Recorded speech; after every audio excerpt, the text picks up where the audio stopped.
Ya Muhammad, aku telah mendapat berita gembira dari Allah. Meskipun engkau sudah tidak di tengah-tengah mereka, meskipun engkau sudah tidak berada di tengah umatmu, selama umatmu berpegang kepada Quran dan Sunnah, mereka akan selamat dunia sampai di akhirat. Mendengar ini, Rasulullah lalu tersenyum dan berkata, Alhamdulillah, segala puji bagi Allah. Malaikat pencabut nyawa, silakan laksanakan tugasmu. Jibril mundur, majulah malaikat pencabut nyawa melaksanakan tugas dan berkata, Ya Muhammad, maafkan saya, maafkan saya. Saya tidak mampu melakukan ini, tapi ini perintah dari Allah. Lalu Nabi bersabda, laksanakan tugasmu, saya pun sudah siap melakukannya. Keluarlah rohnya Rasulullah perlahan-perlahan meninggalkan telapak kaki Rasulullah. Telapak kaki Rasulullah menggigil naik ke atas betis Rasulullah, naik ke paha Rasulullah sampai ke perut.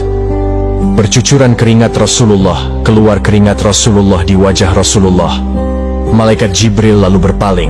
Nabi lalu bersabda, Wahai malaikat Jibril, kenapa engkau palingkan mukamu? Apakah engkau jijik melihatku? Apa engkau jijik melihat wajah saya? Jibril bersabda, Ya Muhammad, ketahuilah demi Allah yang menguasai segala-galanya, tidak aku jijik melihat mukamu ya Muhammad. Aku tidak tega melihat engkau menghadapi sakaratul maut. Aku tidak mampu melihat engkau menghadapi sakaratul maut. Nabi lalu bersabda, Ya Jibril, ketahuilah, andai saja Allah tidak cinta kepadaku, andai saja Allah tidak sayang kepadaku, betapa sakitnya sakaratul maut ini.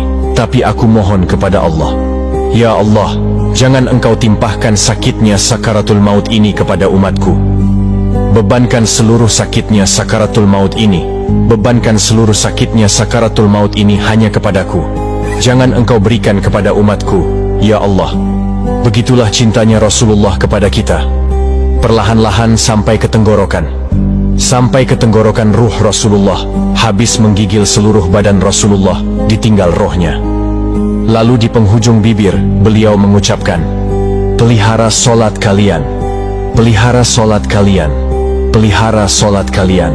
Yang kedua, Rasulullah berpesan, pelihara wanita di antara kalian, pelihara anak-anak gadis kalian, pelihara istri-istri kalian. Dan yang terakhir beliau ucapkan, tidak satupun keluarga yang diucapkan. Beliau tidak mengucapkan Khadijah, Khadijah. Beliau tidak mengucapkan Aisyah. Beliau tidak mengucapkan Hasan, Husain.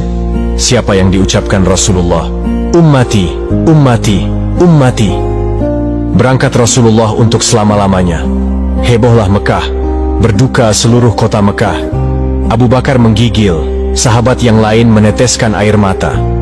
Satu sahabat yang tidak mau menerima kenyataan adalah Umar bin Khattab. Lalu, ketika orang-orang berkata, Rasulullah telah meninggalkan kita, Rasulullah telah menghadap kepada Allah, heboh satu kota Mekah. Umar bin Khattab marah, dia cambuk, dia tarik pedangnya dan berkata, siapa yang mengatakan Muhammad wafat, maka aku akan tebas batang lehernya. Umar tidak bisa.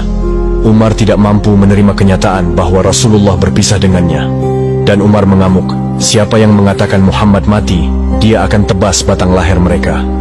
Lalu tampil Abu Bakar Siddiq, berdiri di depan rumah Rasulullah dan berkata, siapa yang menyembah Muhammad, sesungguhnya Muhammad telah menghadap kepada Tuhannya. Tapi siapa yang menghadap menyembah Allah, Allah tidak akan mati, Allah akan abadi selama-lamanya.